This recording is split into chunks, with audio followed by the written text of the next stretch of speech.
जय हिंद साथियों, good morning, Radhe Radhe. कैसे हैं आप सभी लोग? आई होप आप लोग अच्छे होंगे, स्वस्थ होंगे, मस्त होंगे और अपनी पढ़ाई भी अच्छे से कर रहे होंगे। तो एक बार फिर से स्वागत है आपका अपने चैनल रूली क्लासेस में। तो आप लोग बताइए, आप लोगों की तैयारी कैसी चल रही है और कितने टॉपिक्स तैयार हो गए हैं। तो आज हम फिर से हाजिर हैं एक नई सीरीज के साथ, जिसमें हम UP triple S C NM से रिलेटेड सभी क्वेश्चन को सॉल्व कराएंगे और आपकी तैयारी को बेहतर बनाएंगे। तो आप सभी लोग जुड़ जाइए और उन सभी लोगों को शेयर कर दीजिए जिन्होंने UP triple S C NM का फॉर्म भरा हुआ है और UP triple S C NM का पेपर क्लियर करना चाहते हैं।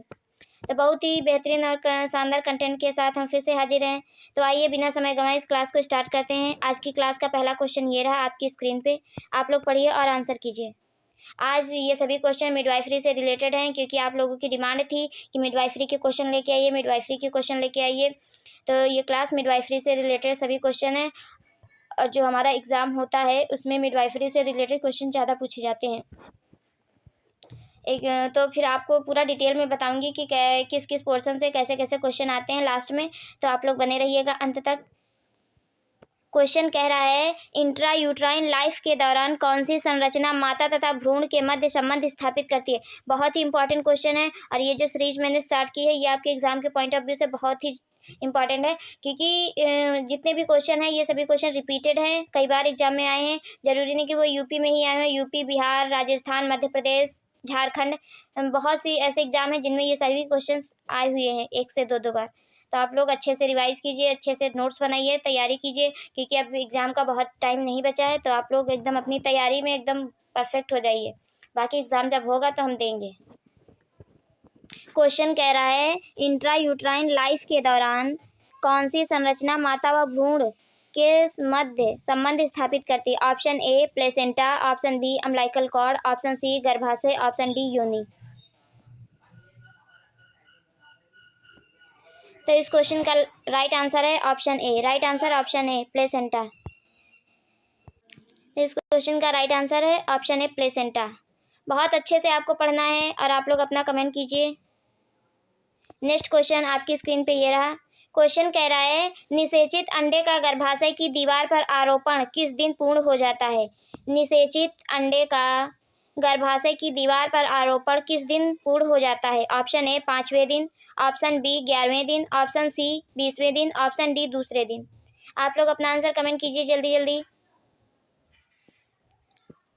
और आप लोग अपना टोटल स्कोर भी बताएंगे कि आपका स्कोर क्या रहा, तभी पता चलेगा ना कि आपकी तैयारी कैसी चल रही है।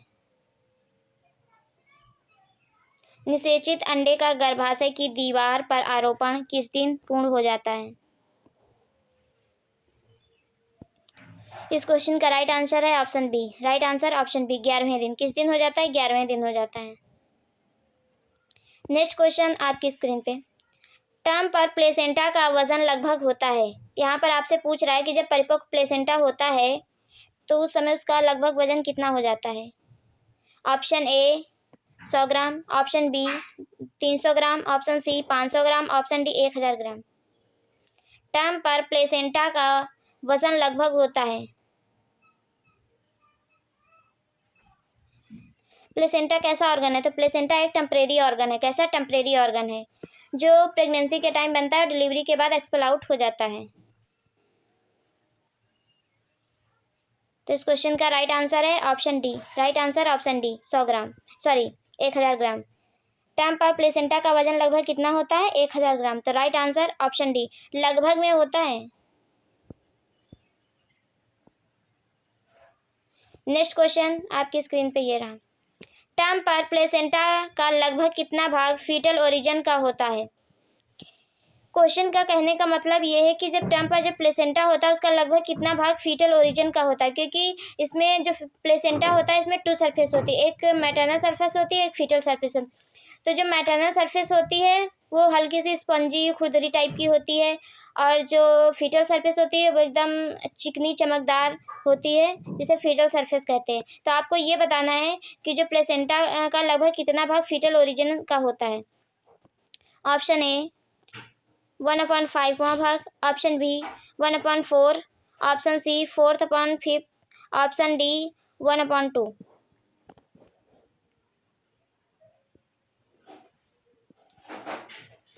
टर्म पर प्लेसेंटा का लगभग कितना भाग फीटल ओरिजिन का होता है? तो इस क्वेश्चन का राइट आंसर है ऑप्शन ए।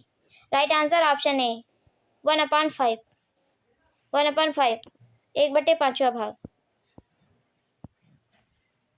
नेक्स्ट क्वेश्चन आपकी स्क्रीन पे ये रहा। परिपक्व प्लेसेंटा में लगभग कितना ब्लड वॉल्यूम होता है? इंपॉर्टेंट क्वेश्चन है। परिपक्व प्लेसेंटा में लगभग कितना ब्लड वॉल्यूम होता है? Option A 500 ml, option B 150 ml, option C 1000 ml, option D 50 ml। परिपक्व प्लेसेंटा में लगभग कितना ब्लड वॉल्यूम होता है? और आप सभी को ये भी पता होना चाहिए कि जो प्लेसेंटा है कब से अपना वर्क कंप्लीट कर लेता है, मतलब करना स्टार्ट कर देता है। और ये प्लेसेंटा पूरी तरह से 12 से 14 वीक में बन जाता है और अपना वर्क स्टार्ट कर देता है। परिपक्व प्लेसेंटा में लगभग कितना ब्लड वॉल्यूम होता है?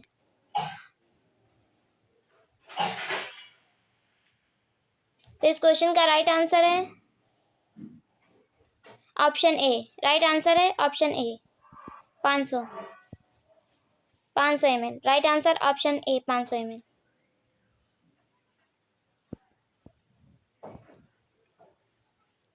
Next question number 6। Intrauterine life के दौरान प्लेसेंटा में फीटल ब्लड फ्लो की दर लगभग कितनी होती है? यहाँ पर जितने भी क्वेश्चन हैं जिससे भी रिलेटेड वो सारे क्वेश्चन एक साथ दिए हुए हैं ताकि आपको कंफ्यूजन ना हो कि किसमें किस तरह पूछा जा रहा है क्वेश्चन। इंट्रायूट्राइन लाइफ के दौरान प्लेसेंटा में फीटल ब्लड फ्लो की दर लगभग कितनी होती है? Option A 400 ml per minute, option B 2000 ml per minute, option C 200 ml per minute, option D 1000 ml per minute. Intrauterine life के दौरान प्लेसेंटा में फीटल ब्लड फ्लो की दर क्या होती है?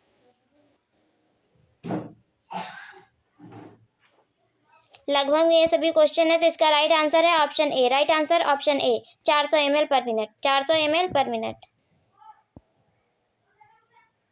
नेक्स्ट क्वेश्चन आपकी स्क्रीन पे ये रहा। प्लेसेंटा का कार्य होता है, यहाँ पर आपसे प्लेसेंटा का कार्य पूछा है। ऑप्शन ए माता तथा भ्रूण के बीच पोषक तत्वों का स्थानांतरण करना, ऑप्शन बी गर्भावस्था को बनाए रखने के लिए आवश्यक हार्मोन उत्पन्न करना, ऑप्शन सी बैरियर के रूप में काम करना।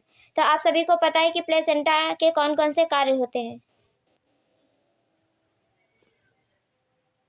तो प्लेसेंटा पोषक तत्वों को फीटस तक पहुंचाता है, ऑक्सीजन को पहुंचाता है, और जो उत्सर्जी तंत्र और कौन से कार्य करता है? उत्सर्जी तंत्र के रूप में, रिस्पायरेशन के रूप में काम करता है, और न्यूट्रिएंट के रूप में काम करता है, बैरियर के रूप में काम करता है। ये तो सभी कौन किसके कार्य हैं? प्लेसेंटा के कार्य हैं। तो इस क्वेश्चन का राइट आंसर है option D. Right answer option D उपरोक्त सभी।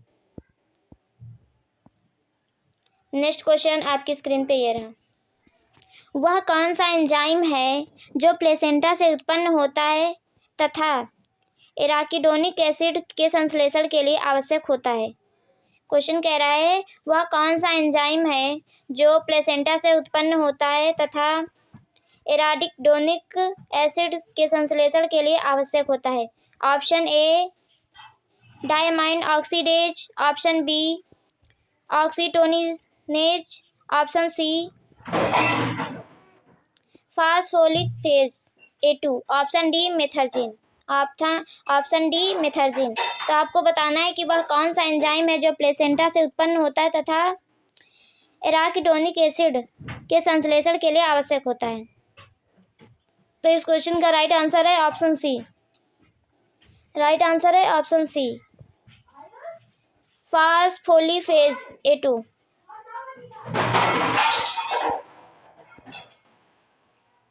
नेक्स्ट क्वेश्चन आपकी स्क्रीन पे ये रहा। एमनियोटिक फ्लूइड के बारे में निम्न में से कौन सा कथन असत्य है? सबसे पहले असत्य को अंडरलाइन कीजिए क्योंकि इसी से आपको पता चलेगा कि क्या पूछ रहा है क्वेश्चन में।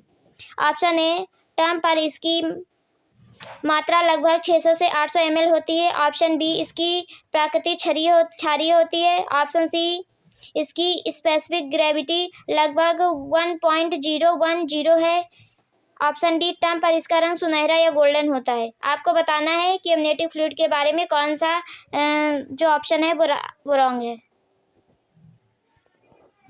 तो इस क्वेश्चन का राइट आंसर है option D. Right answer option D. Term पे इसका रंग गोल्डन नहीं, इसका रंग एकदम क्लियर होता है, साफ होता है। नेक्स्ट क्वेश्चन आपकी स्क्रीन पे ये रहा। सामान्य स्थिति में टर्म पर एमनियोटिक द्रव का रंग कैसा होता है?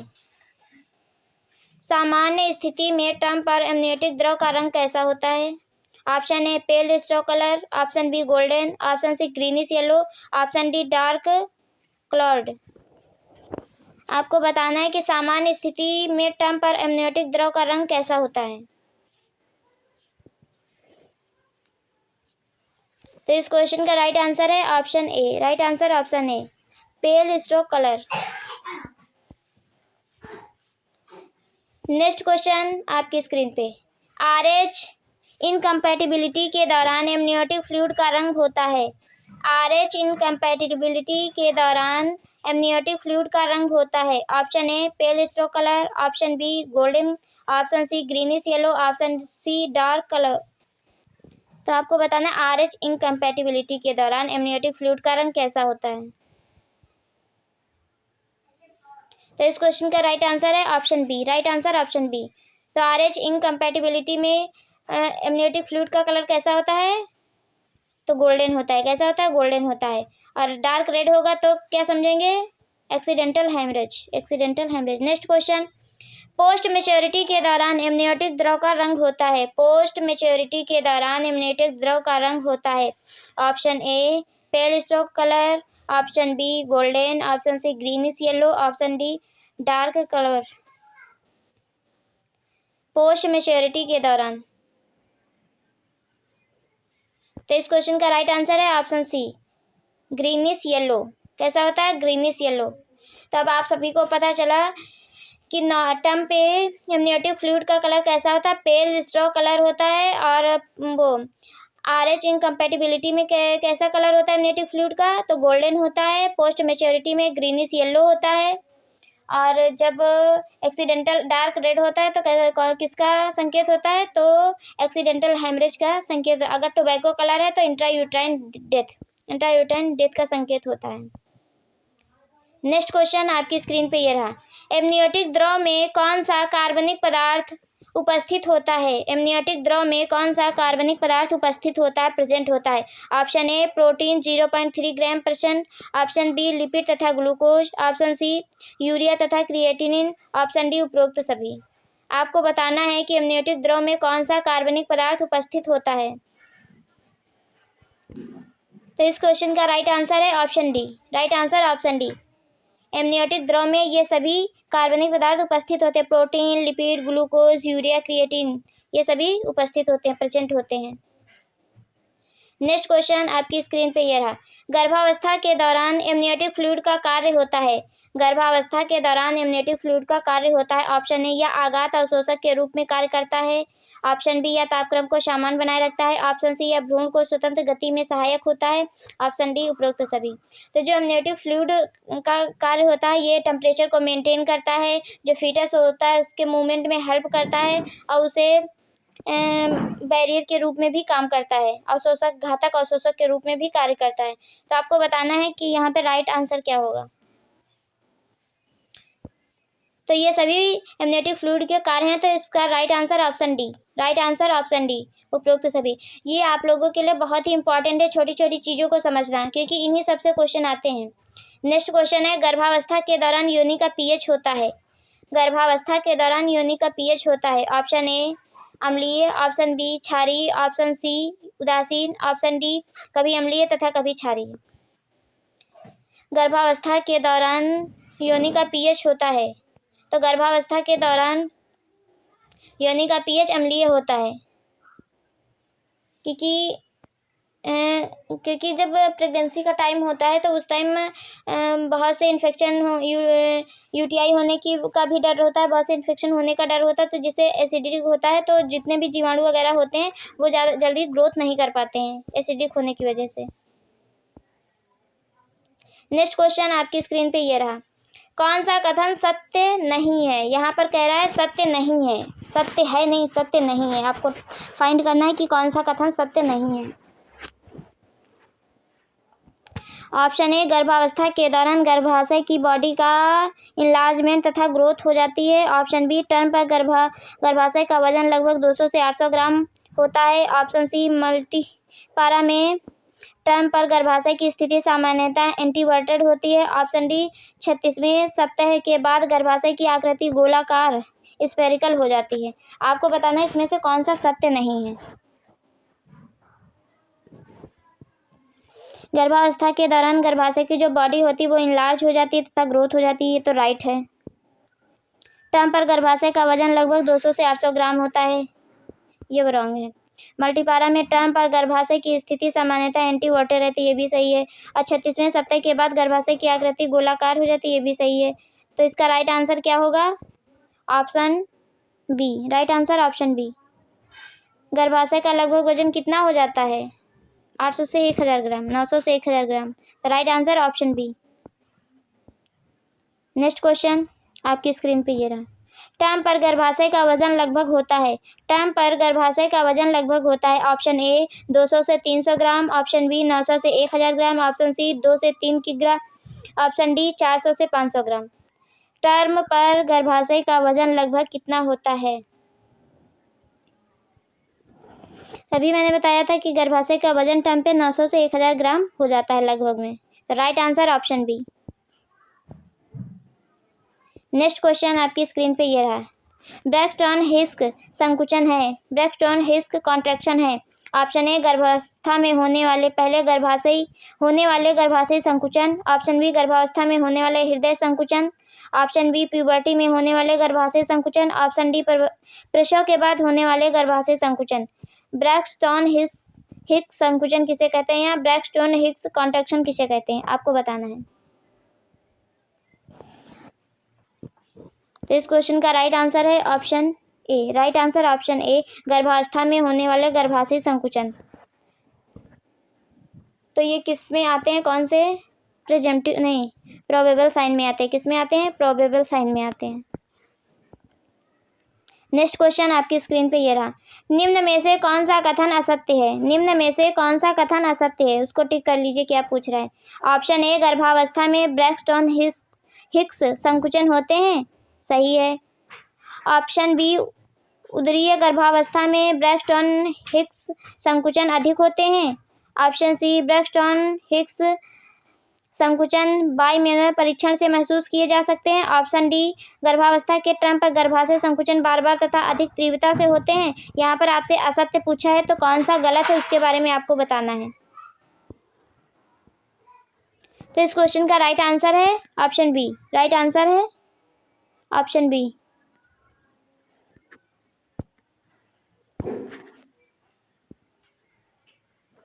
Right answer option B. उदरीय गर्भावस्था में ब्रैक्टन हिस्क संकुचन अधिक होते हैं। राइट आंसर ऑप्शन बी, क्योंकि ये असत्य है। नेक्स्ट क्वेश्चन आपकी स्क्रीन पे ये रहा। गर्भावस्था में ब्रेस्ट में होने वाले फिजियोलॉजिकल चेंजेस हैं। गर्भावस्था में ब्रेस्ट में होने वाले फिजियोलॉजिकल चेंजेस हैं। ऑप्शन ए ब्रेस्ट के आकार में वृद्धि हो जाती है, ऑप्शन बी निपल बड़े तथा उभरे हुए हो जाते हैं, ऑप्शन सी ब्रेस्ट में वेस्कुलरिटी बढ़ जाती है, ऑप्शन डी उपरोक्त सभी। प्रेगनेंसी के टाइम ब्रेस्ट में कौन से फिजियोलॉजिकल चेंजेस होते हैं उसके बारे में आपसे पूछ रहा है। तो इस क्वेश्चन का राइट आंसर है option D. Right answer option D, उपरोक्त सभी चेंजेस फिजियोलॉजिकल चेंजेस। ब्रेस्ट के आकार में वृद्धि होती है, निपल बड़े तथा उभरे हुए हो जाते हैं, ब्रेस्ट में वेस्कुलरिटी बढ़ जाती है, शेप एंड साइज बढ़ जाता है। तो right answer option D. Next question आपकी स्क्रीन पे। नॉन प्रेग्नेंट अवस्था में एरियोला में दो उपस्थित सीबेसियस ग्रंथि जो अदृश्य होती हैं गर्भावस्था में हाइपरफेरिड हो जाती हैं, इन्हें इस नाम से जाना जाता है। इसमें आपसे पूछा है कि जो नॉन प्रेग्नेंट अवस्था होती है उसमें एरियोला में दो उपस्थित सीबेसियस ग्रंथि जो अदृश्य होती हैं उनको किस नाम से जाना जाता है। 21 क्वेश्चन नंबर। ऑप्शन ए द्वितीय areola, option B Montgomery tubercles, option B, यहाँ पे ये 2 का मतलब कुछ नहीं है, 2 वो रॉन्ग टाइप है। ऑप्शन ए द्वितीय areola, option B Montgomery tubercles, option C Braxton हिस्क संकुचन, ऑप्शन सी ऑक्सिलरी पूंछ। तो आपको बताना है कि कौन सा आंसर राइट होगा। तो इस क्वेश्चन का राइट आंसर है ऑप्शन बी, मॉन्टगोमेरी ट्यूबरकल्स। क्या कहते हैं? Montgomery tubercles. इंपॉर्टेंट क्वेश्चन है, नोट कर लीजिए। सीबीसीए ग्रंथि जो अदृश्य होती है उन्हें क्या है? Montgomery tubercles. नेक्स्ट क्वेश्चन आपकी स्क्रीन पे है, निम्न में से गर्भावस्था का महत्वपूर्ण लक्षण है। निम्न में से गर्भावस्था का महत्वपूर्ण लक्षण है। ऑप्शन ए, स्तन के आकार में वृद्धि। ऑप्शन बी, बड़े उभरे हुए तथा गहरे पिगमेंट निपल्स। ऑप्शन सी, महिला जो कभी लैक्टेट नहीं रही है उसके ब्रेस्ट से सिक्रेशन स्नीज किए जाते हैं। ऑप्शन डी, उपरोक्त सभी। आप लोग अपना आंसर कमेंट कीजिए। निम्न में से गर्भावस्था प्रेगनेंसी का महत्वपूर्ण लक्षण है। आप लोग आंसर कीजिए। तो इस क्वेश्चन का राइट आंसर है option C. Right answer option C. Next question ये रहा आपकी स्क्रीन पे, आप लोग पढ़िए और आंसर कीजिए। क्वेश्चन नंबर 23, प्रेगनेंसी में रिस्पायरेटरी गैस एक्सचेंज के बारे में कौन सा कथन असत्य है? असत्य को अंडरलाइन कीजिए। प्रेगनेंसी में रिस्पायरेटरी गैस एक्सचेंज के बारे में कौन सा कथन असत्य है? ऑप्शन ए, ऑक्सीजन उपभोग में कमी आ जाती है। ऑप्शन बी, CO2 बढ़ जाता है, CO2 है सॉरी, यहाँ पे CO2 बढ़ जाता है तथा CO2 कम हो जाता है। ऑप्शन सी, टाइडल वॉल्यूम में वृद्धि होती है। ऑप्शन डी, pH में हल्की सी वृद्धि हो जाती है।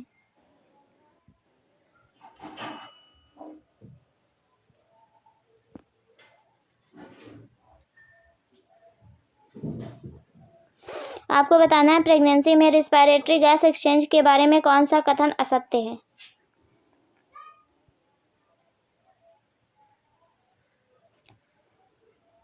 इस क्वेश्चन का राइट आंसर है option A. Right answer option है, ऑक्सीजन उपभोग में कमी आ जाती, कमी नहीं आ जाती है और ज़्यादा नीड होती है। तो राइट आंसर ऑप्शन ए। यहाँ पे आपसे असत्य पूछा गया है।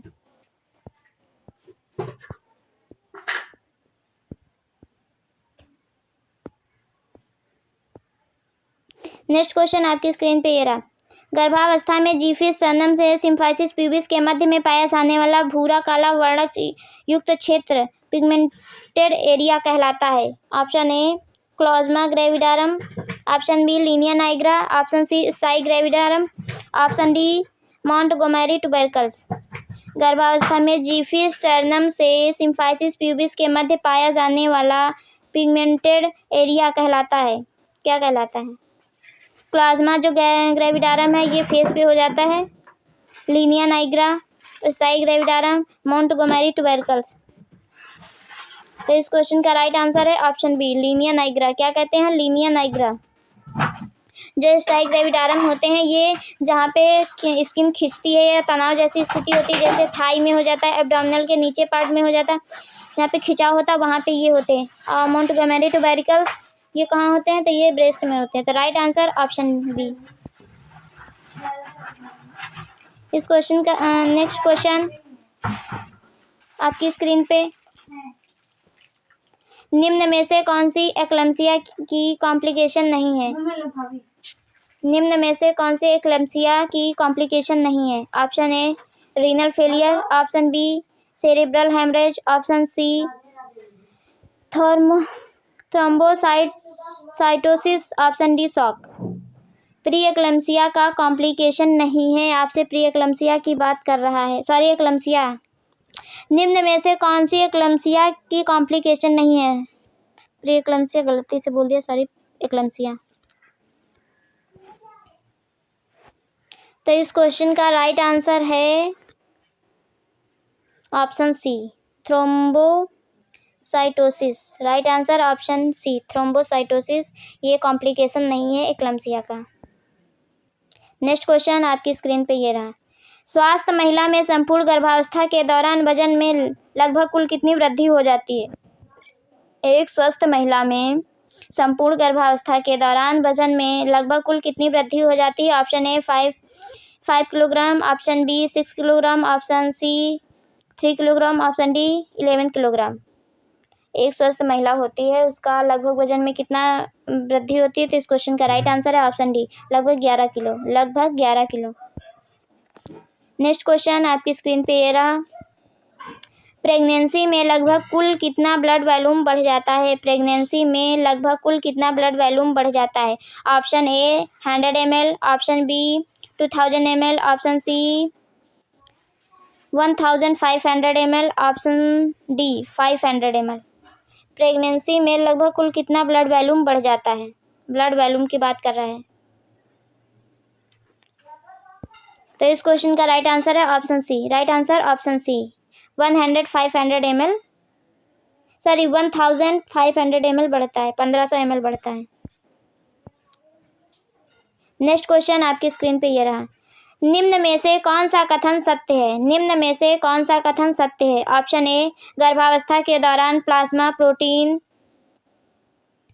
कंसंट्रेशन बढ़ जाता है, ऑप्शन बी गर्भावस्था के दौरान टोटल प्लाज्मा प्रोटीन लेवल बढ़ जाता है, ऑप्शन सी गर्भावस्था के दौरान एल्बुमिन स्तर बढ़ जाता है, ऑप्शन डी गर्भावस्था के दौरान ग्लोब्युलिन स्तर में हल्की सी गिरावट आ जाती है। इसमें आपसे सत्य पूछा है कि कौन सा राइट है। निम्न में से कौन सा कथन सत्य है, आपको बताना है, राइट वाला आंसर फाइंड करना है।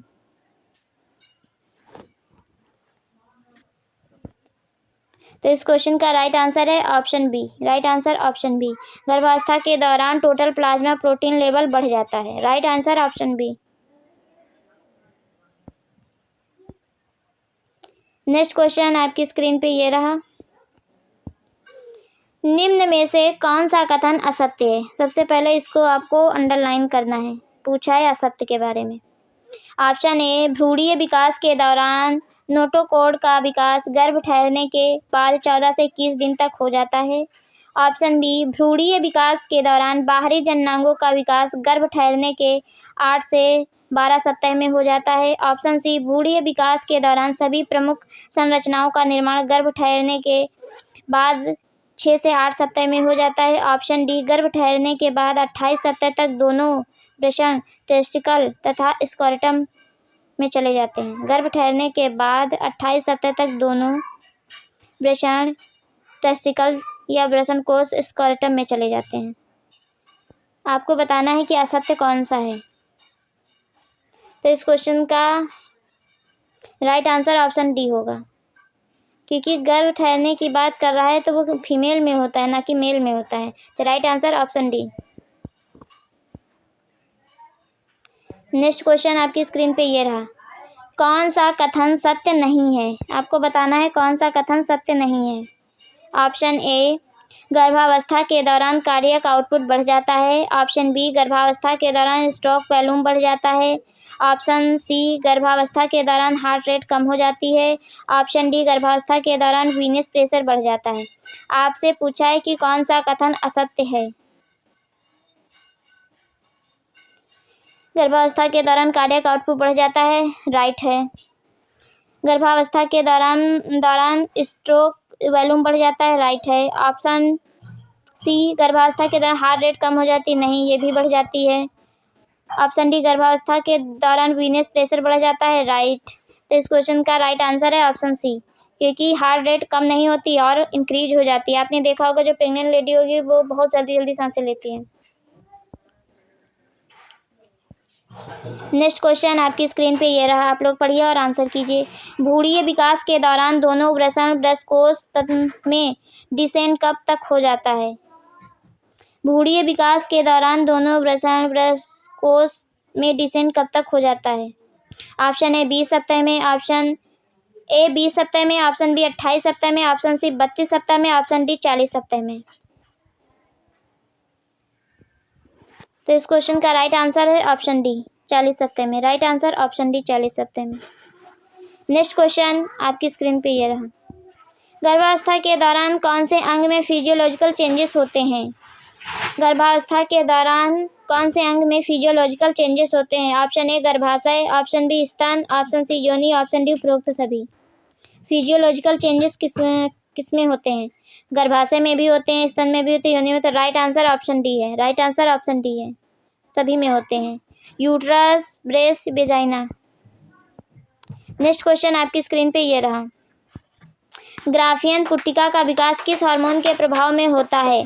ग्राफियन पुट्टिका का विकास किस हार्मोन के प्रभाव में होता है? Option A oestrogen, option B progesterone, option C FSH, option D LH. Graafian पुट्टिका का विकास किस हार्मोन के प्रभाव में होता है? तो इस क्वेश्चन का राइट आंसर है option C. Right answer option C FSH, follicle stimulating hormone. Follicle stimulating hormone, right answer option C. Next question आपकी स्क्रीन पे ये रहा। फॉलिकल स्टिमुलेटिंग हार्मोन एफएसएच की सक्रियता को लगातार बनाए रखने के लिए किस हार्मोन की आवश्यकता होती है? Option A progesterone, option B oestrogen, option C luteinising hormone, option D thyroxine hormone. Follicle stimulating hormone की सक्रियता को लगातार बनाए रखने के लिए किस हार्मोन की आवश्यकता होती है? आपको इसका आंसर बताना है। तो इस क्वेश्चन का राइट आंसर है option B. Right answer option B, oestrogen. किसकी? एस्ट्रोजन की। नेक्स्ट क्वेश्चन आपकी स्क्रीन पे ये रहा, आप लोग पढ़िए और आंसर कीजिए। गर्भावस्था के दौरान कौन सी संरचना हार्मोन निर्माण के लिए पावर हाउस के रूप में कार्य करती है? गर्भावस्था के दौरान कौन सी संरचना हार्मोन निर्माण के लिए शक्तिग्रह या पावर हाउस के रूप में कार्य करती है? Option A corpus luteum, option B placenta, option C गर्भाशय या यूट्रस, ऑप्शन डी ब्रेस्ट। तो आपको बताना है पावर हाउस के रूप में कौन कार्य करती है। तो इस क्वेश्चन का राइट आंसर है option B placenta. Right answer option B placenta. Power house के रूप में कौन कार्य करता है? तो प्लेसेंटा। इस क्वेश्चन का right answer option B placenta. Important question है, नोट कर लीजिए। तो आप लोग बताएंगे कि 35 में आपका कितना स्कोर रहा। मैं आपका वेट करूंगी। वीडियो अच्छी लगी हो तो लाइक कीजिए, शेयर कीजिए, सब्सक्राइब कीजिए। मिलते हैं नेक्स्ट वीडियो में, तब तक के लिए bye bye. Thank you so much, take care.